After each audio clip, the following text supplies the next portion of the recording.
Hi, everybody. This is Marlene with Miami Ghost Chronicles, Stories of the Supernatural.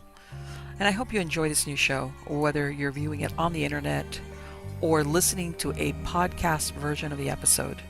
I do want to thank you for being part of my audience. You can also find links to videos or podcasts on miamighostchronicles.com, as well as where you can submit your story about any eerie experiences you've had, which I would love to hear about. Just go to the Submit Your Story tab. Please subscribe to our channel so that you receive notification of when we release a new show. And find us on Facebook, Twitter, and Instagram. This is where I usually live stream and where I give you a behind the scenes look at locations where new episodes are being filmed at. I also tell you about all the interesting guests that will be appearing soon on Stories of the Supernatural. I hope you enjoy the show, and I think you are all wonderful.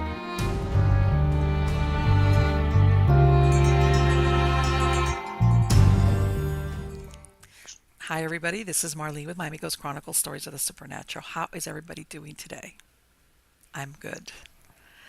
As you've seen in my last two shows, I was still getting over the loss of my well on the farm and having no water for 3 days. So I'm totally recovered. Let me tell you something that we many times overlook is the ability to turn on a faucet and get water whenever we want, not only for ourselves but for our animals and everything. So yes, I am back in I'm in happy mode. Like I said, we're very lucky, and sometimes we just forget how lucky we are. But anyway, today I have a super interesting guest. I know you're all gonna love it.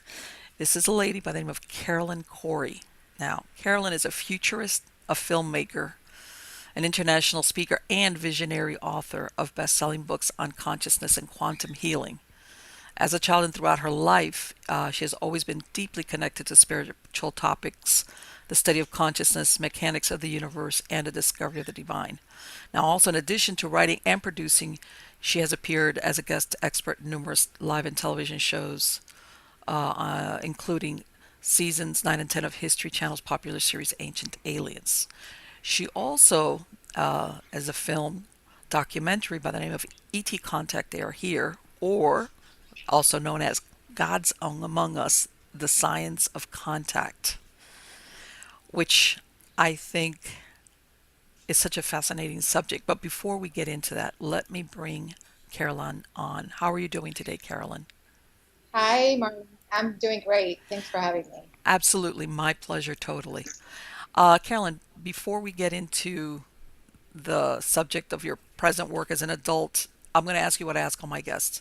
I know you mentioned, as far as that you had a connection as since childhood with spiritual matters. Was that just something innate in you, or did you have some type of experience as a child? Yeah, I had an experience as a child.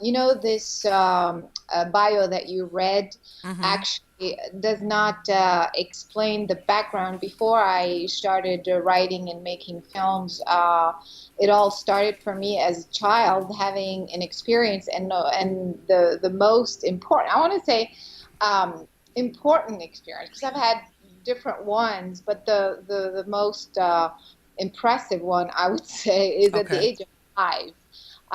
It was a spontaneous thing. I was just there, and all of a sudden, there was this kind of light uh, body, some sort of energy that started forming, and it was right there next to me.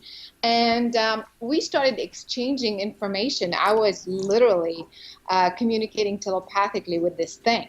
Wow. And yeah, and it was very natural. It was very familiar. It was very comfortable. Because people say, "Oh, were you scared or anything like that?" Nothing like that. It was more like, "Oh, here you are," kind of Right. Well, children a. thankfully have that ability because Yeah.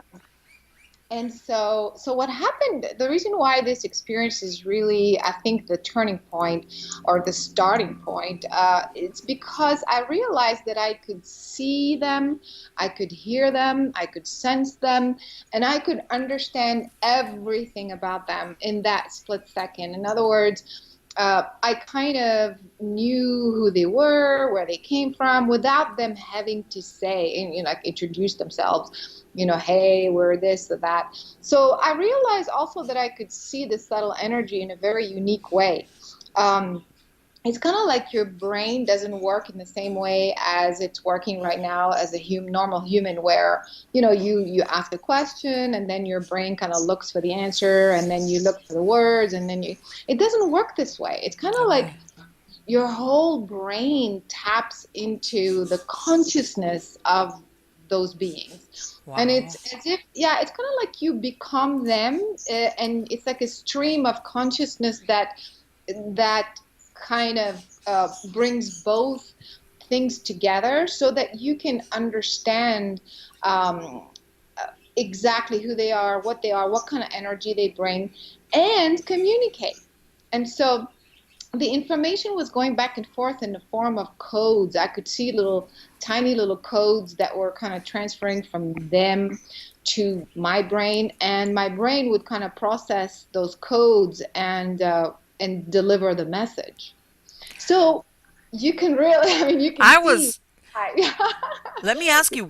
I mean, was this? And I'm going to ask you.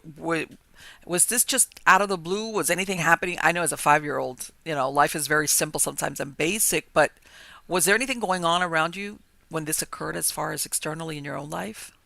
Yeah, that's a good idea. That's a good question because, um, now that you ask it, I realize that perhaps it's sometimes you ask for things, unconsciously. So I wasn't necessarily, I mean, at the age of 5, you don't know what you want. Mm-hmm.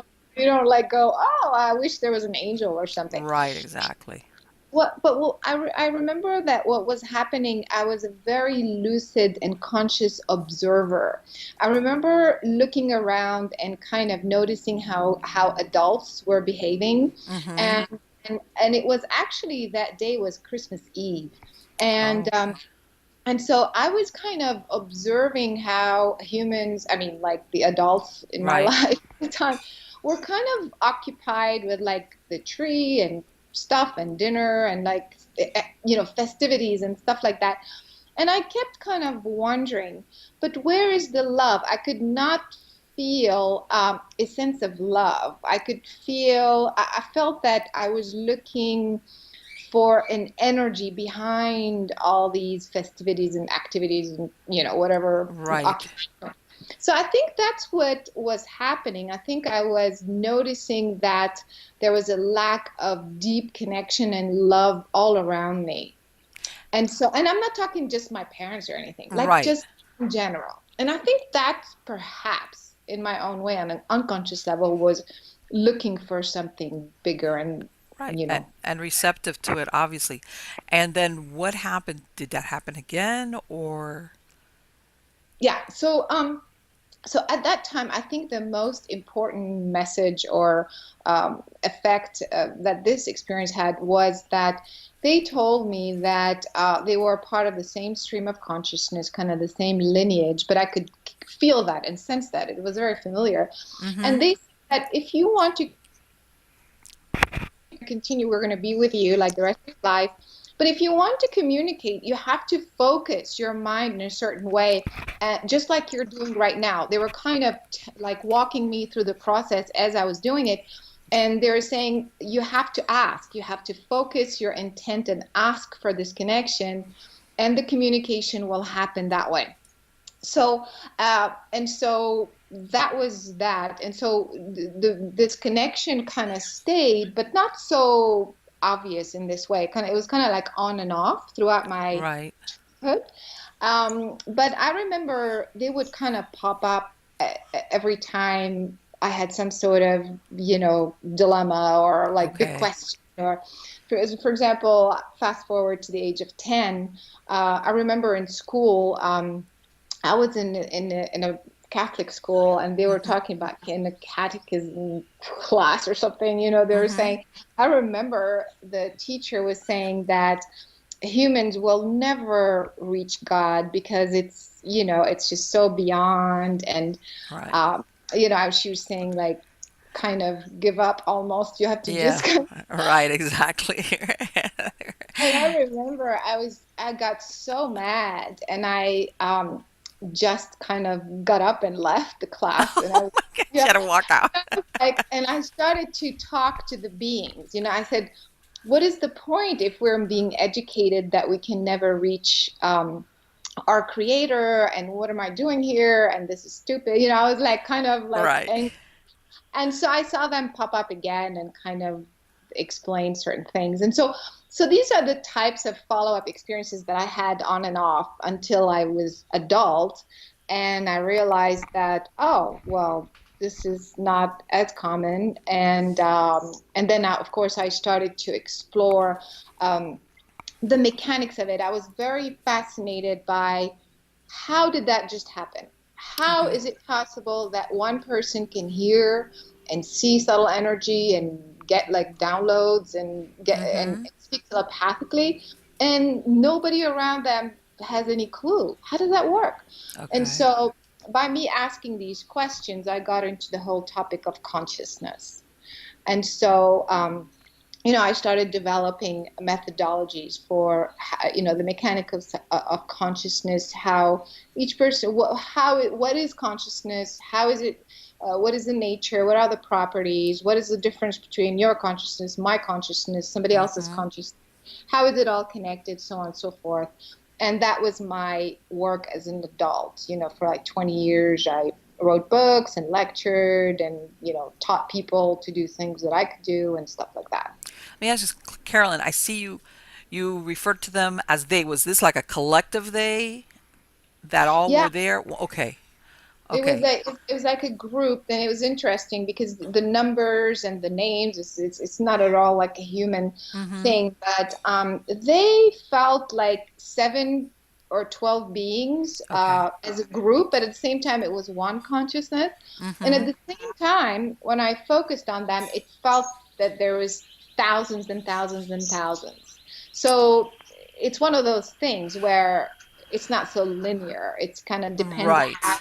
focusing on them. Yeah. Right. And yeah, and I know for us humans, it's like, what is it? Either was it one or was it a lot? But I understand what you're saying as far as that it could be five, seven, 12, or thousands, but they could still all have the ability to communicate at once with you and be understood, is what you were. Exactly.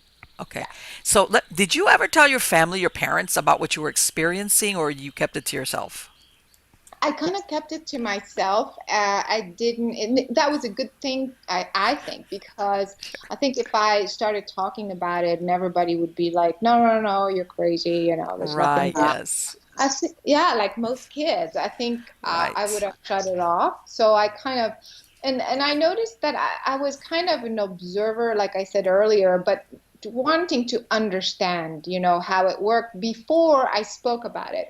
And so that's the reason why I didn't share. I kind of took notes, of Mm-hmm. how I was feeling and how it all happened, and so I never actually said anything for the longest time. Right. It's almost like you, despite being a child, you kind of had an idea of maybe it would be better if I just kept this to myself. And as a matter of fact, that is the reason I asked because I've spoken to so many people that sometimes have some type of unusual experience along these lines as a child.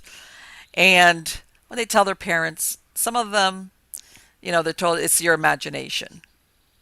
Yeah, Others, unfortunately, are told don't ever talk about that again. In other yeah, words, they're shamed out of whatever it is that they experienced. So they right. learn to keep it to themselves. But children have a lot of wisdom, despite the fact that they're children. So I'm not surprised that you made that decision. And as you during all these years, Caroline, that as you were growing up, like you said, that at certain times you were able to communicate with them. Did they ever give you an idea of why they were there communicating with you? Was it just for comfort, or what? Or did they tell you we're going to let you know eventually Oh why yeah, we're talking to you, or why we're communicating with you? Yeah, it was kind of an ongoing unfolding. It was Okay. kind of like uh, every time it was I would see more of the information. So for example, I would say, well, how is it working? Like, how is my brain picking up some signals and Mm-hmm. others aren't, or something like that? And so I would kind of understand that the fact that they are connected to my consciousness, it's kind of a resonance thing, you know. So I Okay. was resonating, you know, so frequencies were matching, whereas other people's frequencies, brain is not, it's like not on the Mm-hmm. same wavelength. So in other words, it was an ongoing unfolding of why they were there. One of the most important thing also to realize that you know, with this connection is that everybody has the exact same connection. In other words, um, that was my particular lineage, but you have the same kind of lineage with your, you know, like everybody on the planet has a lineage, Mm-hmm. and those beings, you never, the connection is never severed. So let's say you come from the Pleiades, let's say. Right. So you know, you are part of a collective consciousness of the Pleiades, and you have what I call a spirit family, a lineage. And so when you incarnate in this one body, Mm-hmm. that connection is never severed. So they're always communicating with you, and there's a very important reason for that. And that's the reason also why some people communicate with Pleiadians, other people communicate with Arcturians. How come Mm-hmm. we're not all communicating with the same people? You Okay. know, like some people talk about grays, and for the longest time, I was like, what are they talking about? Like, you know, I mean, Okay. so, so the reason this happened is that you are meant to kind of open yourself back up to your individual lineage. And Okay. so by doing so, you are then bringing through your human aspect all that frequency, all that intelligence, all that consciousness in your human form. So I'd be bringing my this whole lineage and understanding and consciousness and frequency through my human aspect, through what I write, what I say, what I do. And you're doing the same with Palladian, and the neighbors doing the same with Arcturian, so on and so forth. So if we are conscious about that, then we would be doing this more deliberately. And so all those frequencies and all this information would become part of the human Okay. frequencies and understanding. And this is how we contribute to the evolution of the human uh, um, species, if that Now, makes sense. let me, and I'm really curious about this because you mentioned it. As far as the lineage, are we talking because, as let's say in human form, we've incarnated from the bank of souls that from whatever lineage, or are they or are humans in some way derive actual physical lineage from extraterrestrials from other planets, as in Mm. the theory of being seeded or some type of hybrid, anything along, or is it strictly just in a spiritual lineage? Yeah, it's actually both. Oh, okay. Yeah, so what happens is that, like I said earlier, so everybody has a lineage from their original place where they Mm-hmm. were seated. Everybody comes from a source, from the source, you know, like Right. kind of Yes. the main consciousness of the entire universe, the hub, the heart, the mind, the cosmic mind, God, source, whatever you want to call it, of Mm-hmm. this entire universe. Everybody's originally, if you will, from there, but then you kind of, this is where you're created as a consciousness, but then Okay. you are kind of seated in one location, you know, this galaxy or another galaxy or this planet or that planet, and then I mean, that becomes your spirit lineage. And so so there are certain beings who come to planet Earth, like I just mentioned in my case, for Mm-hmm. example, and you open up to that lineage to bring that information in human form. However, there are also beings on the earth that are the offsprings of other material beings, which is what Oh, you just mentioned. And right.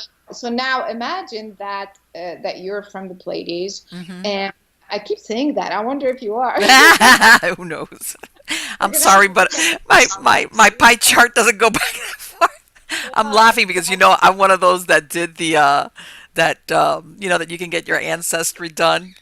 But yeah. let me tell you something. I would love to know if what the off-planet stuff is. But anyway, go ahead. Check the box that says Yeah, I Pleiades. know. Yeah. Exactly. But yeah.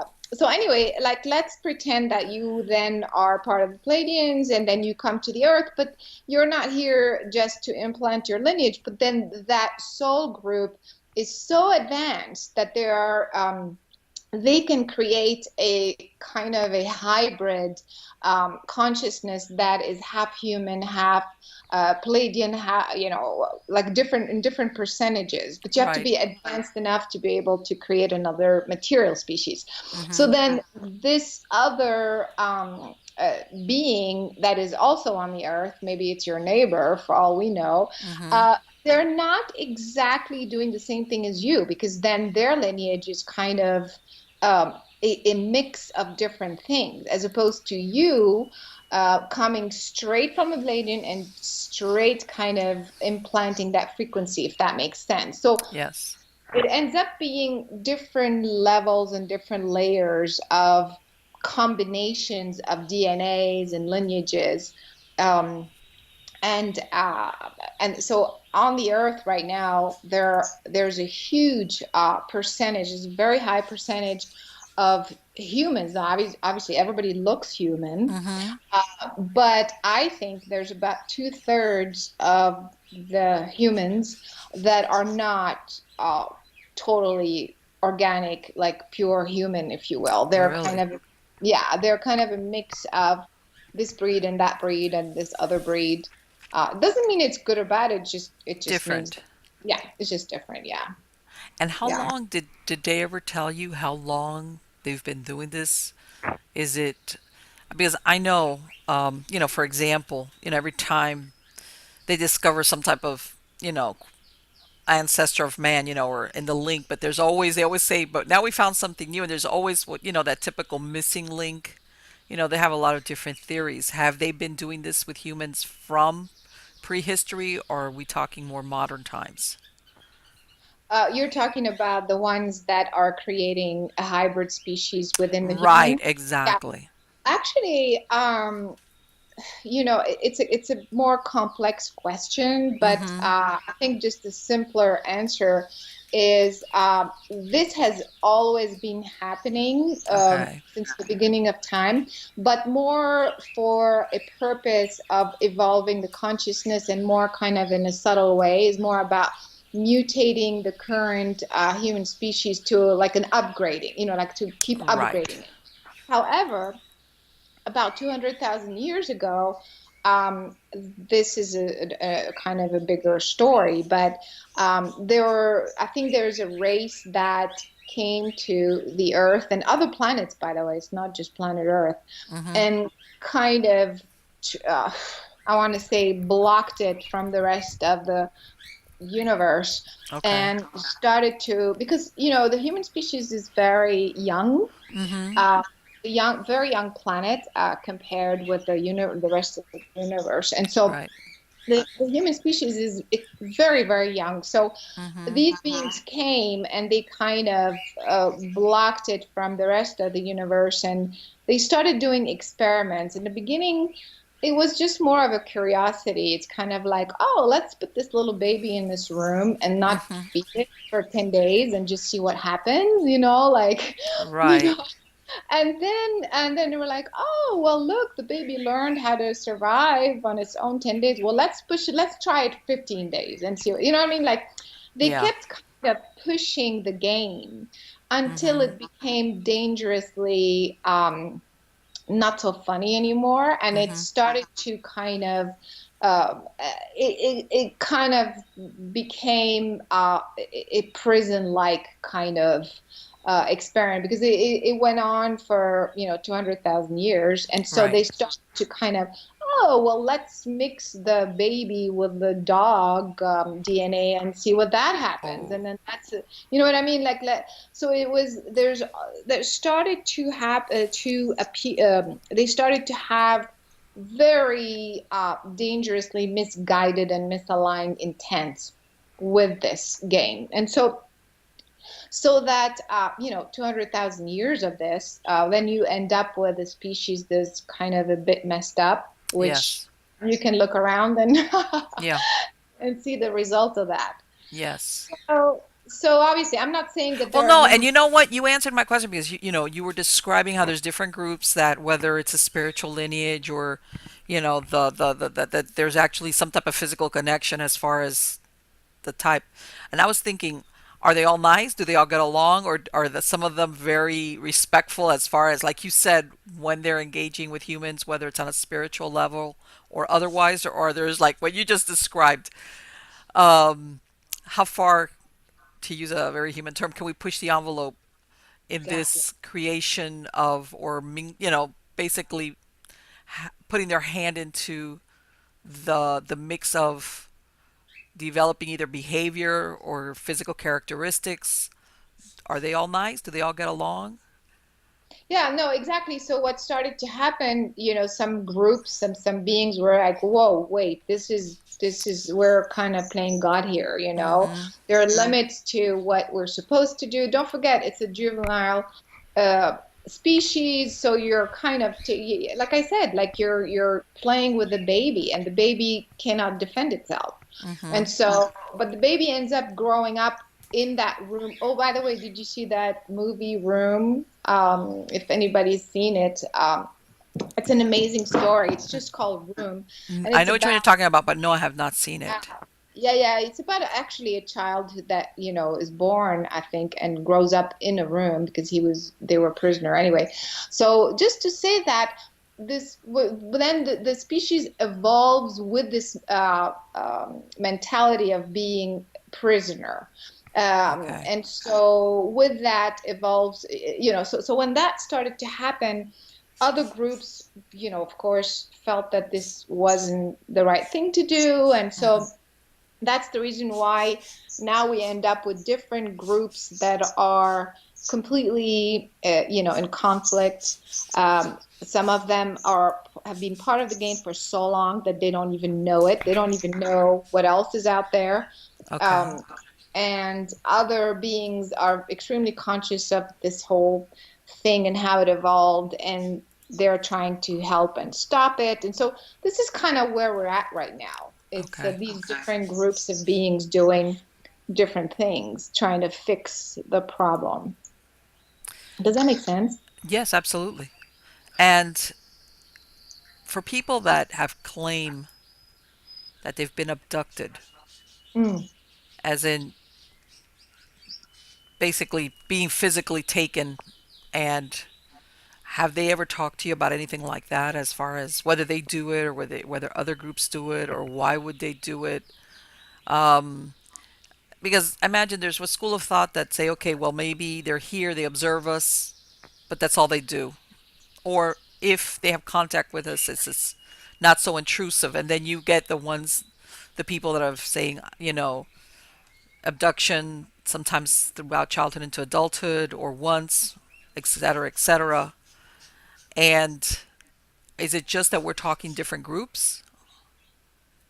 Yeah, absolutely. That's exactly it. So there are some groups that are here just observing, others here helping, but just not really interfering, and Mm-hmm. others absolutely interfering, not even completely dismissing your free will and doing abductions. So in the film E.T. Contact, my latest film, we Mm-hmm. actually have interviewed several abductees, and they tell us their experience. And so, because I don't know if I mentioned it, but throughout you know the years doing work on consciousness, but that helped me, and because I could see the cell energy very clearly, I work with different people, individuals and groups, and I help them kind of release the trauma, reverse the trauma, Mm-hmm.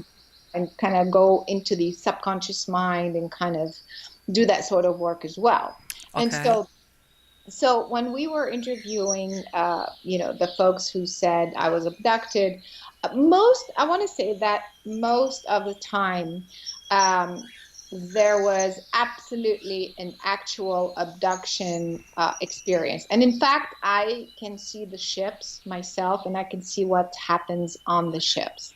Wow. So yeah, so I can tell, and I had the experience, and I kind of was in there with them. Mm-hmm. Um, so I want to say about 70% of the story is 100% accurate, but then the rest of it, it's not that it's not that they're lying or anything, but it's more that they project some of their personal kind of Yes. perspective.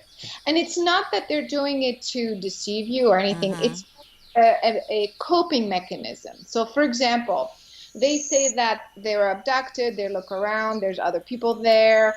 Then they're taken into a room, and then there's like this. Usually, that's the typical scenario that there's some sort of electronics or some sort of devices. It's usually all light and not kind of machines like we have, and it's usually some sort of medical examination. Okay. And most of them say they took some of my eggs or some of my semen, or Mm-hmm. some sort of things like that.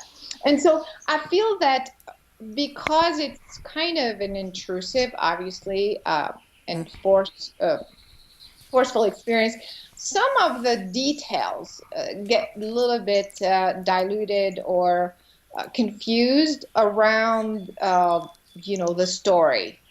So I Okay. think, so I feel like it's their coping mechanism because it's a trauma, Yes. but uh, at the same time, it's very, very interesting. Most of the folks that we've interviewed had, even though they were taken by force, but they also had a positive experience Oh, because, okay. yeah, because they kind of felt at home when they were on the ship. They recognized some of the beings. Okay. Um, they were not afraid. They did not, even though some eggs were taken, Mm-hmm. but it was kind of energetic. It wasn't, so it's very interesting that That's uh, a yes. lot of the folks even though they get on the ship and things like that, but it ends up being a positive experience. I'm not saying everyone has a Right, positive. right, exactly. Yeah. And um and because I consider myself a subconscious behaviorist, so I have a pretty good understanding about how the subconscious works as far as human behavior is concerned. And what a lot of people don't recognize, especially in these situations where people block out a lot of the abduction Yeah. experiences, especially if they end up being unpleasant. And that's the Mhm. thing, your perception is your reality, but everybody's different. So, for example, those people where for them it was a very horrible or degrading experience, every individual is different, but usually what the mind does is that it will do everything to protect your sanity, Exactly. including not letting you remember something right away. And that's why I think sometimes some people start recovering those memories later in life, if they ever do. Sometimes people are never fit to remember because the mind will always try to protect itself. And that's sometimes where you have those people. I'll say that it starts with just some, the dreams. They'll start having these dreams about that experience, and that's kind of like your mind trying to give you, okay, I think you're ready to remember now as to Absolutely. what happens. But people don't realize that if something's really that traumatic, like you said before, your mind will really try very hard not to remember it, because especially if they think for some reason you're fragile and you're not going to handle it well. That's why. Exactly. So exactly what you said. It happens in stages, like a dream first, and then some Mm-hmm. sort of deja vu type thing, and yeah, absolutely. Right. Yeah. And that's why, and I guess my point being, I think that there's people out there that have had that experience and never remember it for whatever reason, and it happened, they just never remember it. And then you have the other people that maybe, like you said, their experience was maybe scary, but at the same time they felt okay, like they could handle it, And then there's others that maybe later on in their life they're ready. They can handle, they can process it, to use a very, and they're not going to totally wig out, even though from when you hear these stories, it's like one door opens the other. Once they're aware of this information, then they want to know what happened, how did that happen, and or then they start realizing that it happened maybe more than once. Yeah. So, and that puts them on a whole different. I know that for some people, this like it's something that you obviously you live with, but it's always a big question in your life as far as who, why, why me, that kind of thing. And Yeah, absolutely. Hmm. and let me Yeah. ask you, Carolyn, when you said as far as the contact that they've had with us, is this, do you think, whether it's the spiritual or otherwise, is it eventually preparing us for at one point that they will not have to be behind the scenes? That Well, like I said earlier, I think they're meant to be behind the scenes. You are okay, meant to, stay in communication and contact with your own lineage. But what happens is that nobody tells us this. Nobody understands even right. how, nobody even understands how you incarnate. I mean, they know how you get a baby, how a baby Mm-hmm. can be, but nobody understands anything about consciousness, how the consciousness occupies the body. When does the consciousness come in the body? And then what happens? Where did it come from? Where does the consciousness, is it like floating in space? Like how, so because nobody tells us any of this, and we're very poorly educated, we're not educated, Right. then of course we don't we by the time we talk about spirit, everybody's like rolling their eyes, what are they talking about? But actually we are meant to come very consciously incarnate in a human body, and there's a prenatal contract. You decide, Ah, there's no, yes. you decide which, where you're going to be born, how you're going to be born, who are your parents, who you're coming with. It's all a very conscious process. And then once you incarnate, I mean, this is a whole very kind of a different type of conversation, how your consciousness breaks down and why you end up forgetting. You don't forget because it's kind of a vicious game. You forget Right. because you're breaking down your consciousness from being kind of in this infinite vacuum to a very finite body. And so it's all about frequencies. And anyway, so you come into this body, and then by definition you end up forgetting a lot of the previous experience. But the fact that your human brain forgets for a short time doesn't mean that that lineage is gone. It just means you're not aware. So I feel that, for a time you forget, and then eventually you're supposed to remember and reactivate and kind of align yourself with your original lineage and bring all of that information, all this frequency consciously.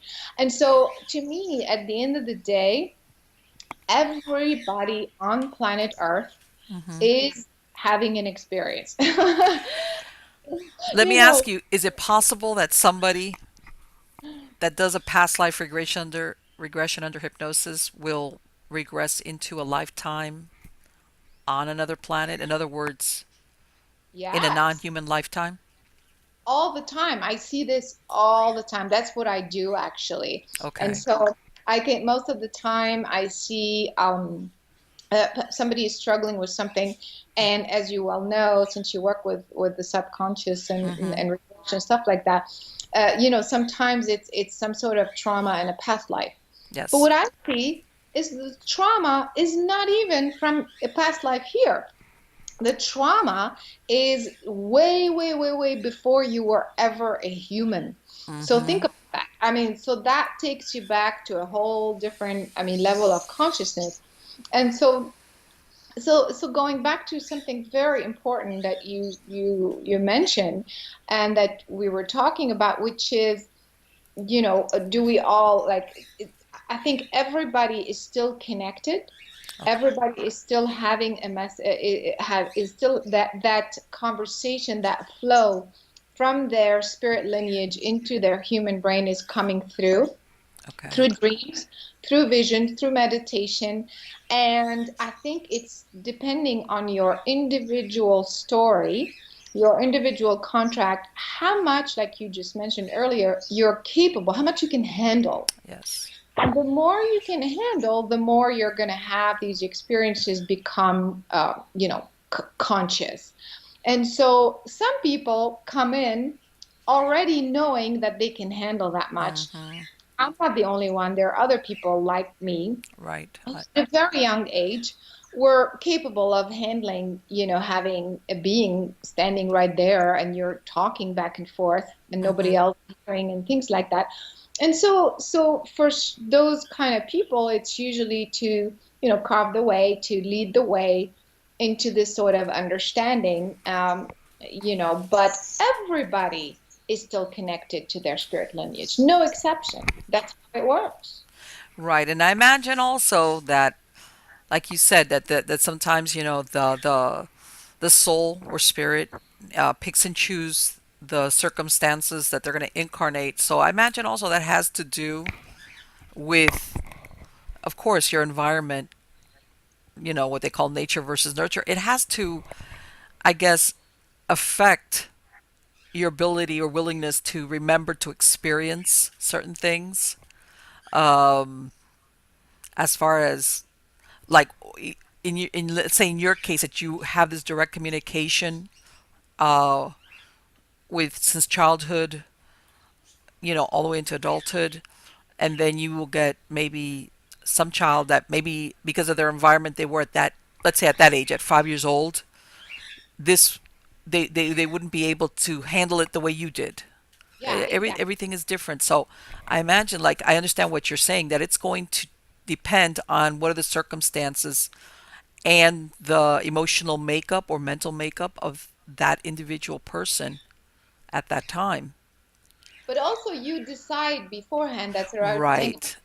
So if your story is that, look, I'm gonna go down and be in this body, and I'm gonna completely forget everything, and I'm gonna Mm-hmm. kind of just reawaken gradually, but I'm going to be able to handle, kind of coming in contact with spirit maybe every 3, 4 years or something like that.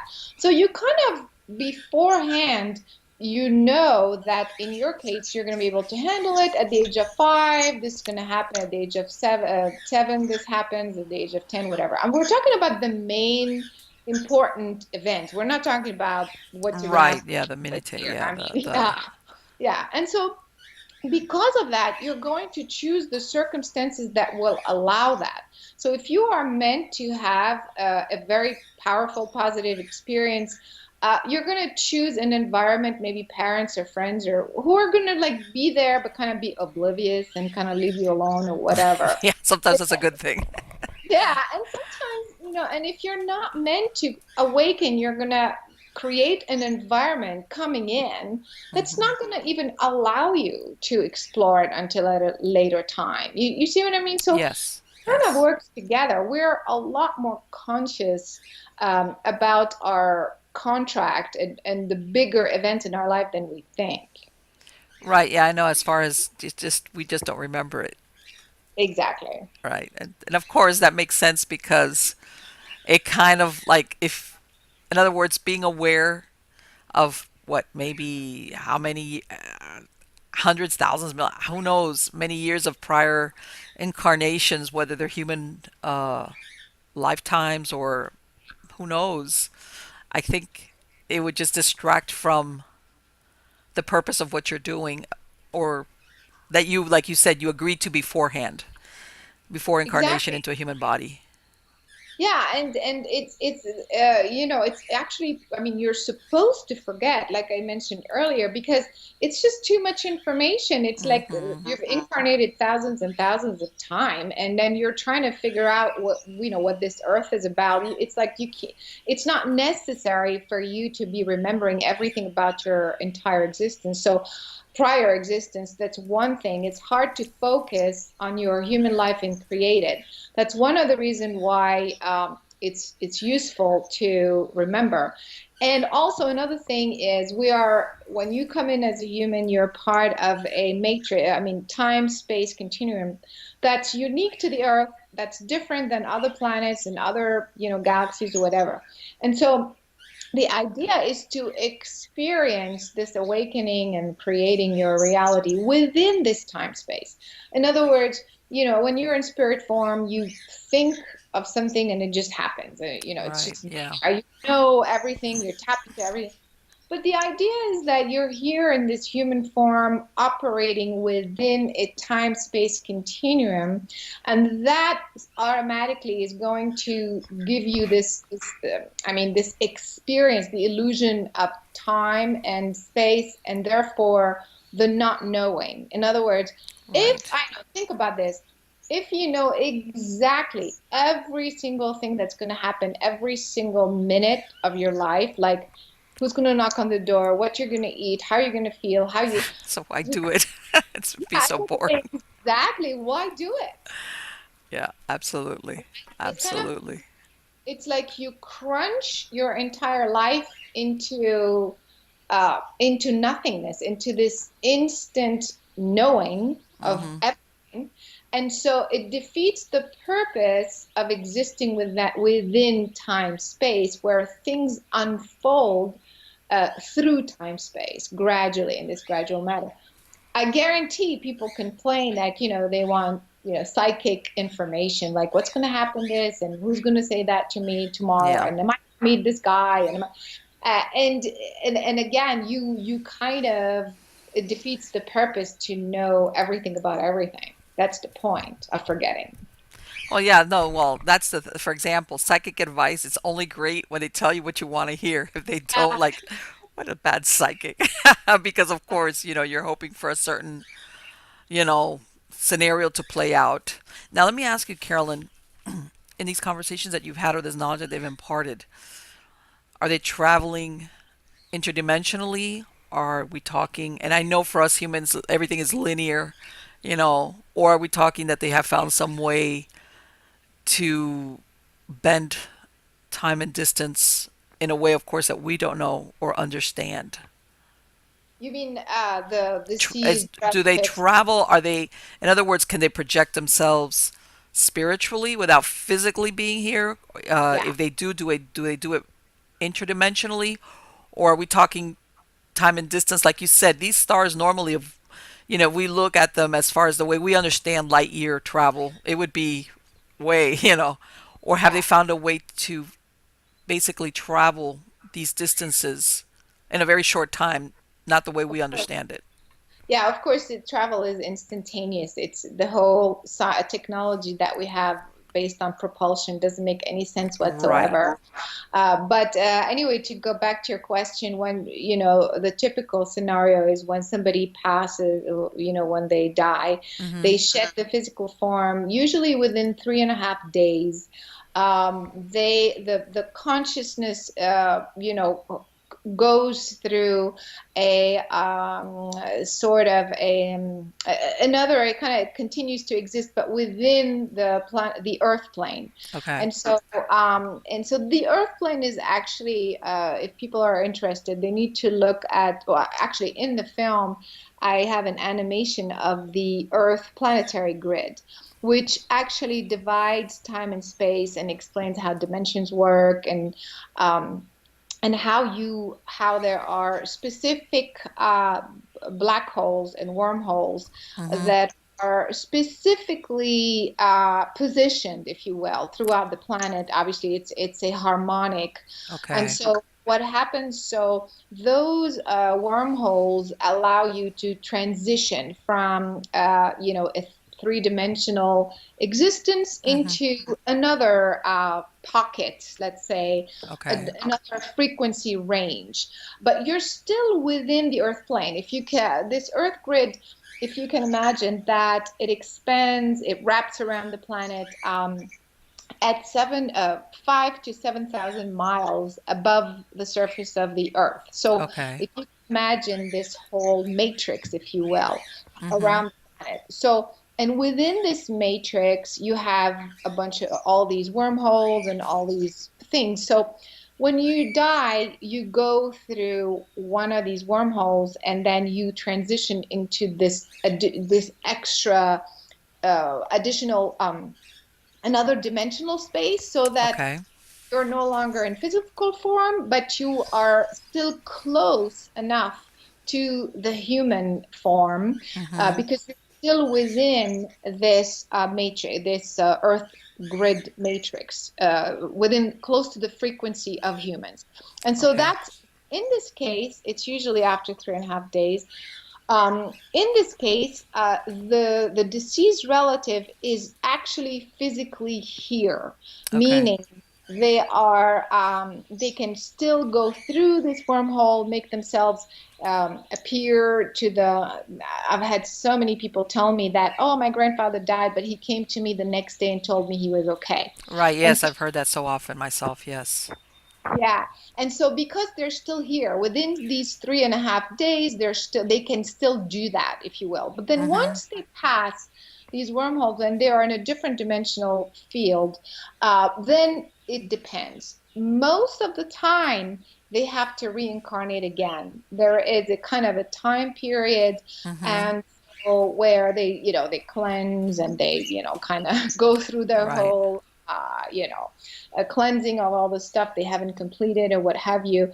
And then they prepare themselves to reincarnate again, but they stay within this Earth grid matrix. And so when they're communicating with us, they still feel very close because Mm-hmm. they are part of this matrix. However, sometimes some folks who are done with this human experience, and they don't have to reincarnate anymore, Right. they use these wormholes, and now specific wormholes allow them to transfer their consciousness back to whatever, the Pleiades, Andromeda, What? whatever. Okay. The At origins of. Okay. Exactly. So you go back home basically. And so now and of course we're talking about instantaneous consciousness transfer. It's through wormholes. It's just all of it is connected. There's no, linear time. So they're there. Right. So so now when they go back to their planet of origin, I can guarantee 99.99% of the time they have no interest, no desire to ever connect back, even though you were extremely close to a Mm-hmm. mother or a friend or what have you. Right. But it's kind of you're back to your original state of consciousness, and it's kind of like you've moved on, and it's Yes. something very difficult for humans to come to terms with, that, like, oh, how come my mother, we were so close, and now. But it's the truth, because once you are in that state of consciousness, um, it's actually hard for you to come back and communicate again.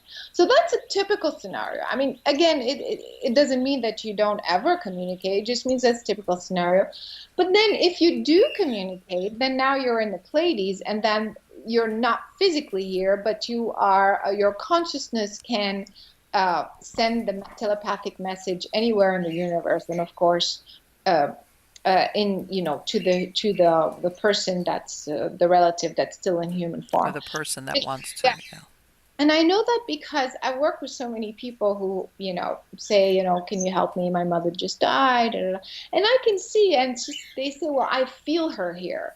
And I could tell sometimes she's literally there because it's very close to the time she's passed, Mm-hmm. but most of the time she's not even there. She's simply sending that telepathic communication that is tapped into the consciousness of the person I'm working with, so that the person thinks or feels that they're there. Because I'm guessing, like you said, that once beyond those 72 hours where, you retain your self-awareness of that person, of who you were in that lifetime, in other words. Yeah. But I'm thinking this would be equivalent to, let's say, your parents, like you said, the mom, dad. Yes. They've moved on, and it's like, when you're on vacation that you're having a great time. Let's say you have adult children and you're on a cruise and you're having a great time, and your kids are calling you going, "Hey, what are you doing?" It's like, "I'm fine. Stop bothering me. you know, Yeah, yeah, exactly. They don't want to be bothered, you right? know. I mean, I'm fine. Just do your thing, and I'm doing mine. Bye. Yeah, exactly. Exactly, exactly. And most of the and some people have a hard time with this Yeah. one because they think, well, how come, but really, it's a different state of consciousness, and sometimes the person, who's still alive, who wants to communicate with their dead mother, is just feeling information that's still in their own consciousness. Basically, it's Right. a memory of the Exactly. mother, and the mother's not even there. Yeah. Right. Yeah. It's just like the sometimes they're going through the stages of grief, and it's something just to get them through that next whatever is going on with them. Let me ask you, Carolyn, in these communications that you've had with this collective group, now there's a lot of talk about as far as the future of AI, artificial intelligence Mm. with humans, etc. I wonder how they look at that because, there's, I'm going to use that theatrical fear that everybody has, like since everybody saw the Terminator in the 80s of Skynet, where artificial intelligence basically uh, takes over and humans are, under the heel of AI. Have they ever said to you, is that a possibility? Or is that just something that will integrate as humans, but we're still the most important on the species on the planet, I guess is what I'm saying. Yeah, it's interesting you asked me this question because I'm going to start lecturing about that. This is a Okay. very important topic because AI is definitely creeping up on us. Like we think, oh, Alexa's very cute. You ask her, where's the closest restaurant? Mm-hmm. And so people don't realize the danger of that. And so it starts to creep up on you as a very fun or helpful machine that can do this and that. But it's really, I mean, there are now robots in Japan Mm-hmm. that are, when you go to a hotel, you check in, it's a robot. It's not a human. Wow. Uh, Everything is becoming, they're taking digital imprints of your fingerprints Yes. uh, that has all sorts of information, your banking information. So when you come in the country, your passport, your credit card, everything is in your fingerprint in this Mm-hmm. one, so that you can just enjoy yourself and check into any restaurant, any hotel, go Right. to any restaurant and just, do a fingerprint thing and see how practical that is. I mean, Yeah, but uh, it's very there, invasive too. exactly. Saudi Arabia is giving citizenship to a robot. So, I don't see. I don't understand yeah, that. and so Yeah. it's creeping out. So before we know it, I mean, in a few Yeah. years, it's okay. So anyway, but to go back to your question, it is an absolute reality. It is definitely happening, and I feel what's going to happen is that there's going to be a coexistence of, we're going to see that happening, and we are seeing it happen. And I think there's going to be a strong divide in the sense that the people who are really aware of growing organic consciousness Mm-hmm. uh, are going to have to kind of really focus on that to make sure that that does not become their reality. And those who really believe in artificial intelligence are going to let that happen so that eventually I feel that there's going to be like it's literally reality is going to start splitting up. I'm not talking about tomorrow. I'm talking You're about right. over 100 years. Mm-hmm. No, no, uh, I understand. And I yeah, think that you said it very aptly. We kind of, for lack of a better word, we get seduced yeah. because of the convenience, because, and at some point robotics will take over like drudge work, the stuff that's mind numbing, whether it's manufacturing or even housework, that kind of thing. And then before you know it, it's very invasive. And I'll give you a perfect example. In my acupuncturist office, everybody that works there does a thumbprint when they go in and out of the office. No Mm, more, no more stamp. Time. I know the card stamping, that's long ago. And when I was in the workplace, regular workplace, It was basically on the honor system. We had a card basically if it was after hours to get on the elevator, but outside of that, you were there if you were supposed to be there. And I remember when the first time I saw it with a thumbprint, it Yeah. was like, okay, what? Yeah. Yeah, it's crazy. I mean, so it's definitely creeping up, and it's definitely happening. But so also going back to the question, the beings that that are here and assisting this whole Mm-hmm. evolution. We're not talking about over the next 5 years or 10 years. You have to look Right. at it in terms of the evolution of humanity over 100 and 200 years. So I think there's going to be a lot of weirdness, definitely, with the Yes. coexistence of this whole thing. But fast forward, many years, then you Mm-hmm. this will help the discernment between, okay, organic consciousness versus artificial intelligence, and this will split up, I feel like, the two realities down the road in a very organic way. But just a quick side note, Mm-hmm. if that's okay. I'm working with a Yes. lot of, yeah, with several scientists right now for doing different experiments. One of the experiments is in a film if people want to watch that, but this is just nothing compared with what we're doing right now. But it's basically demonstrating how consciousness is capable of literally changing physical reality. So Oh. we have all these measurable actual measurable results of where, okay, so my consciousness is focused on this machine. Well, I can, if I focus it that way, well, the machine shuts off or does something else. And if Mm-hmm. so we're kind of conducting those sorts of scientific experiments and things like, Really? and they're working. So this is kind of a bit of a side note that um, it is such a big belief system that Mm-hmm. consciousness is this little kind of insignificant thing, when in Oh, fact, no, no, no, no. Oh, it is exactly, not.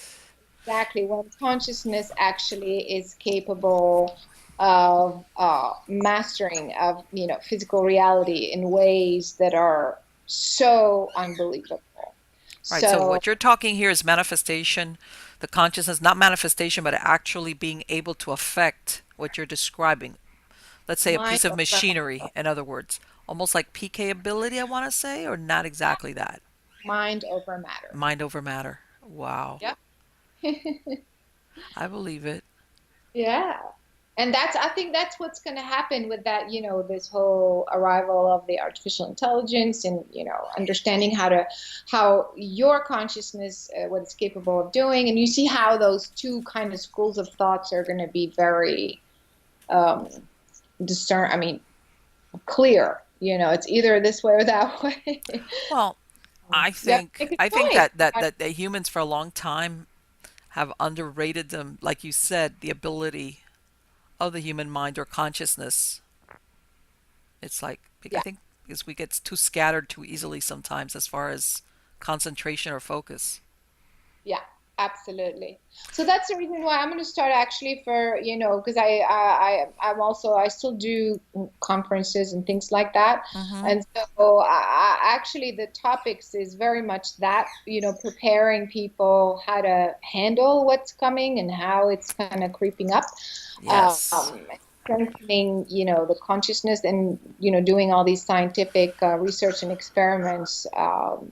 That's what I'm focusing on actually. Yeah. And I think also because let's face it, it almost seems like technology is speeding up. Like whereas before there was advancements, but it was much slower paced. In other words, people like okay, things are advancing, but it's slower. But nowadays, I think, and in a way, it's very stressful for most humans if they are surrounded by technology, where it seems that you're always off balance a little bit because things sometimes advance so quickly, so rapidly that you kind of like there is no learning curve. Yeah, And yeah, that's why I think people sometimes wig out with good reason, by the way, because it's like I don't even understand the technology from yesterday, and now today you're telling me that that's not. Now we got something new to take its place. yeah, exactly. And that's why it's creeping up on us. Yes, So, because that. it's like we don't even have time to, like, oh, we had the iPhone and Siri. Now we have this Oh, and this. not. Yeah. Exactly. Which, yeah. Exactly. It takes me some time. And let's face it, human beings, we for us to feel kind of like, okay, we need our little routine of something as far as that, when you get used to working with something or knowing something, it kind of like gives you, makes you feel centered. But when everything is always constantly changing, you feel off balance. And for human beings, I think it stresses you out to never find a moment where you're like, okay, I'm okay. I can handle this. We're let's face it, we're resistant to change a lot. Of course, and that's the reason why you have to go back to the to your core. You have to have a strong, uh, routine. Actually, Mm-hmm. meditation, mind quieting, breathing. I mean, all of that is very important. Spiritual hygiene, I call it. So that you don't lose your balance, so that you don't get overwhelmed, like you're saying. Yes. Yes, and it seems unless you live in a very remote village somewhere where you have little, and even then you see sometimes news from very remote places and they still have cellular phones there. I mean, they're not Yeah. inundated, but even there, you can't escape it. But anyway, Carolyn, I want to thank you so, so much for this interview. It has been absolutely fascinating. Not only the work you've done, but what you're telling me, the project that you are working on as far as the ability of human consciousness to affect or manifest in the physical, however it is that you're doing the experiments. Plus, also, what you described as far as the impact of AI, because as much as people don't like it, we're going to have to deal with it. Absolutely. There's no escaping it. So, yeah. Thank you so, so much. You have been wonderful, fascinating. I would love to bring you back um, maybe in a few months. I don't know if, especially, I'm telling you, that project with the artificial intelligence. I speak to a lot of people who, like I said, like the idea of convenience, as in, but at the same time are thinking, is this ever going to be the worst decision that humans made as far as allowing development of artificial intelligence to such a degree that they subjugate humans? I guess is what everybody fears eventually. You know. Yes, absolutely. Very relevant topic, very important. Again, thank you so much and good luck on all of your projects. Thank you so much for having me. This was a lot of fun. Take care. Bye bye. Bye. Thanks. Wow, guys. That was, I'm telling you. Oh my God. You know what? Everybody, she's got so many interesting topics, starting from what happened to her as a child. Uh, that is, like I said, some people handle it, some people don't. And you know, I understand very well that we're not the same. And it's good that we're not the same. But that individuality or that difference allows us to handle certain things physically and or mentally, emotionally in different ways. Some people can handle things, let's say trauma. Some people can handle it. Some people can handle it, but you got to give them a time to process it, like 1 year, 2 years. Depends on what they experience of trauma. Some people never can. Never can. Sometimes because they have other episodes in their life. And it's just because we're all different. We're all different. And then you have people who will recover memories. And I'm not talking about alien abductions. I'm talking, it could just be trauma that they maybe experienced in childhood. They don't process it or remember it till they're well into adulthood. Like I'm talking 50s, 60s, 70s. It's when they start having unusual dreams or something triggers them and then these memories start coming back. Sometimes it takes people that long to remember and then start processing it because maybe it took that long for the subconscious mind to say, you know what? If you start recovering these memories, you're going to be able to handle it. It's going to make you feel uncomfortable. You might get scared, but it's not going to make you insane. And that's when I say that your mind tries to protect you, tries to protect your sanity. And everybody's got different thresholds of what will put them over the edge permanently. And the mind doesn't want that. And sometimes, unfortunately, some human beings, they're exposed or they experience certain trauma that is very hard to come back from. or producing some type of mental illness that that affects them for the rest of their lives. But sometimes um, the mind says, for the time being, we're going to put this away, and the years go by. And depending on what happens with that person, that information will come back up, and in some cases, it never ever does.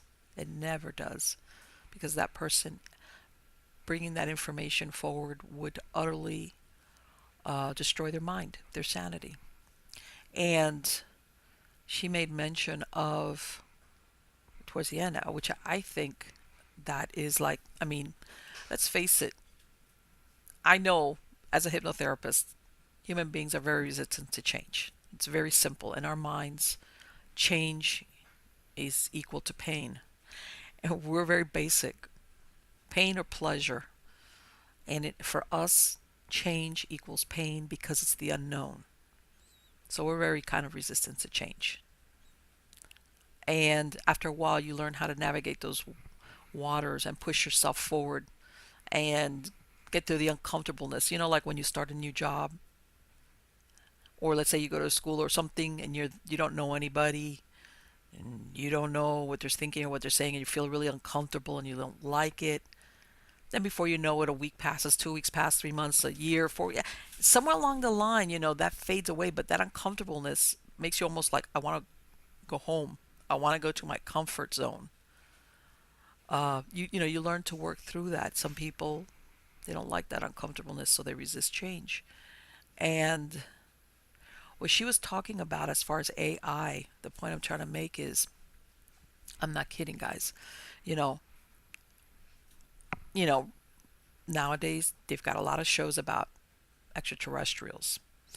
As a matter of fact, Ancient Aliens is one of them. Back in December of 2017, the government admitted to funding a program to try to identify UFOs, whether they're from this planet or another one. Hey, that's the first admission I've heard of.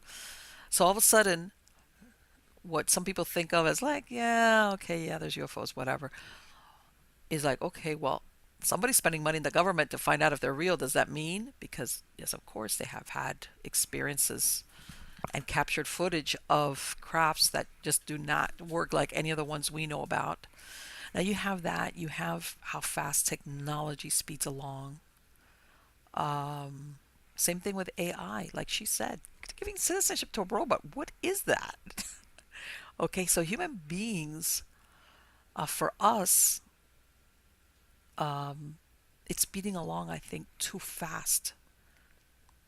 Not only do we sometimes, we're kind of like dig our heels in with a change thing, but and then you could say, but in this case, I think that human beings have good reason to be feeling a little bit off balance, which, to be perfectly honest with you, I think that a lot of the people that are super stressed out today is because of this. Remember, I come from a generation.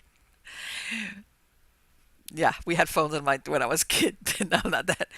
But in my lifetime, I've seen and I've experienced where I had one phone in the house in the kitchen, and we lived in a city. It's not like we lived in the middle of nowhere. Okay, then, and as a matter of fact, I worked for many years in the telecommunications industry.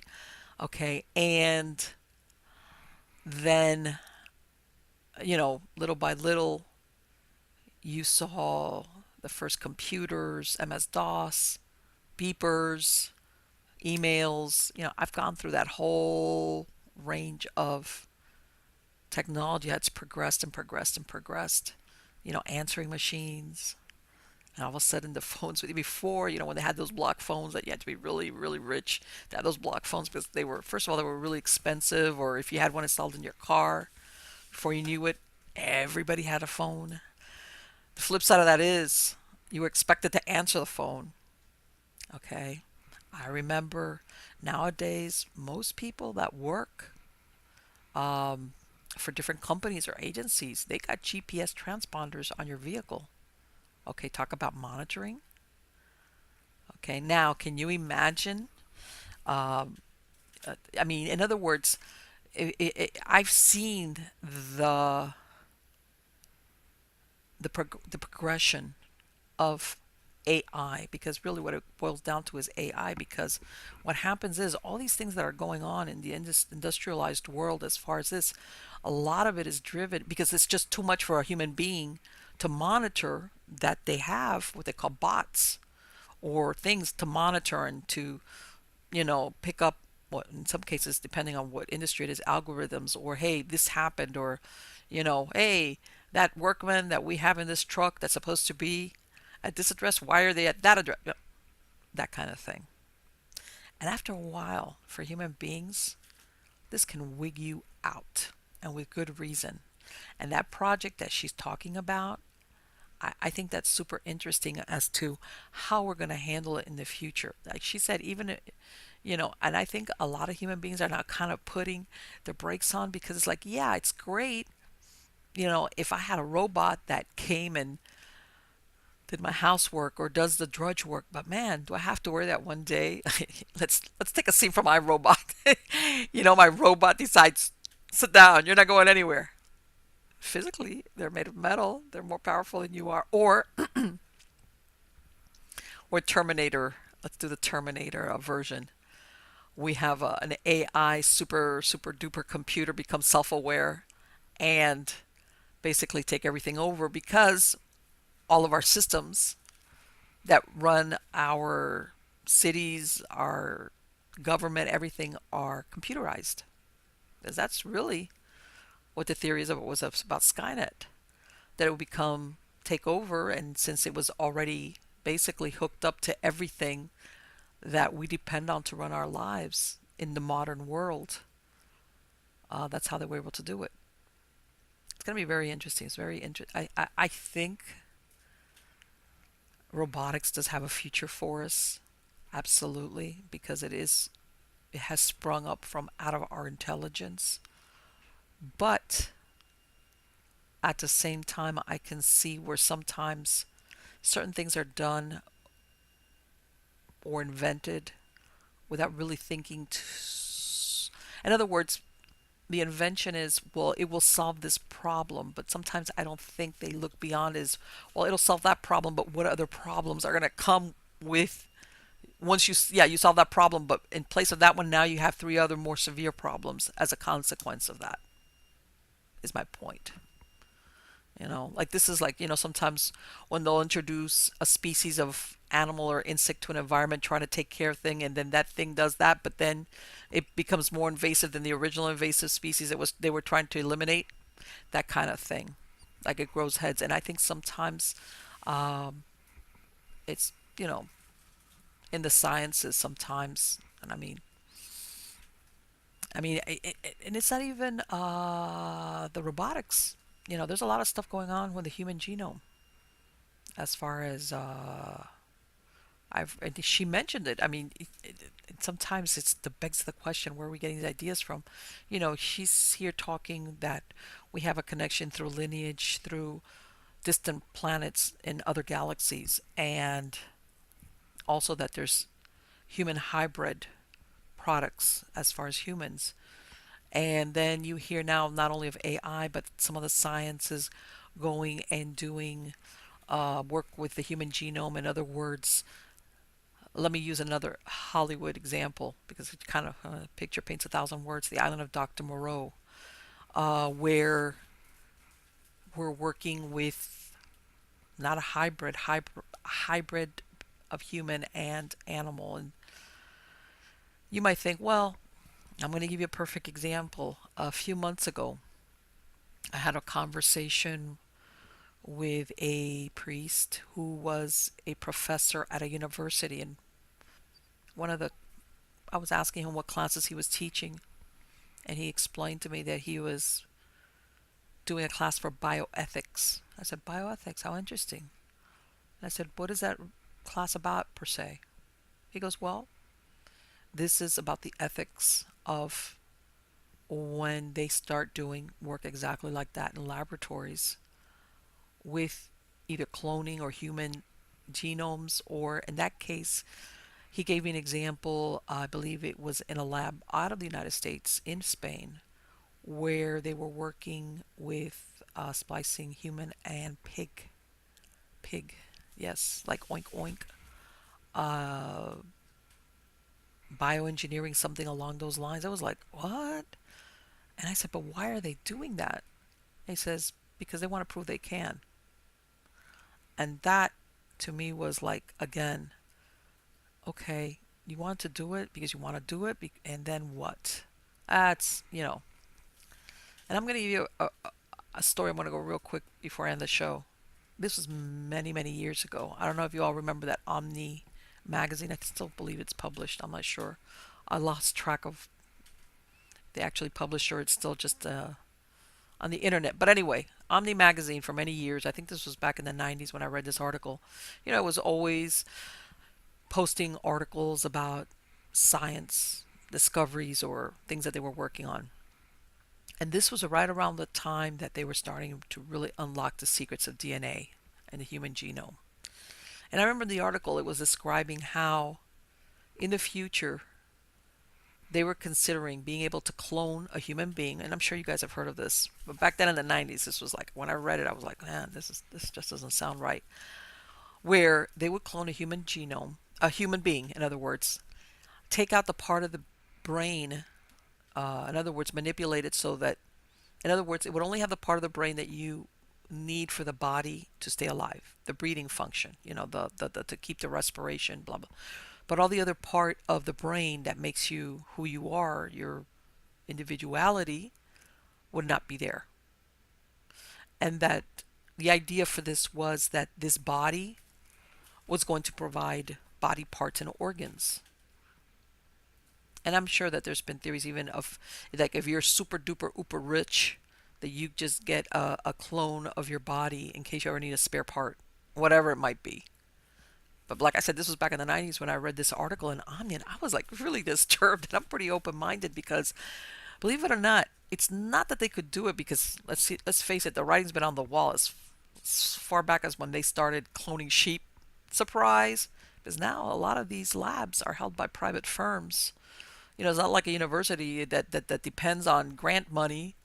They've got companies with deep, deep pockets who fund these labs, and sometimes they'll take them out of the U.S. or any type of supervision. But anyway, I was like, okay, so, all right, just because they cut out that part of the brain or they engineered the cloned body not to have that part of the brain that makes us sentient or us, but then it has that part of the brain that keeps the body alive. But does that does that body still have a soul just because it doesn't have a self awareness? It was like, oh man, that's an ugly rabbit hole I don't want to go down. And I think that sooner versus later, we're going to be faced with a lot of predicaments like that, whether it's with engineering human beings for the future or, I don't know, human beings for the future, artificial intelligence, our contact with beings from whether it's other planets, other worlds, other dimensions. Oh, wow. But anyway, let's end this on a more happy note. Let me show you something. Oh, wait a minute. Come here. Well, guys, you know who this is? This is my latest edition.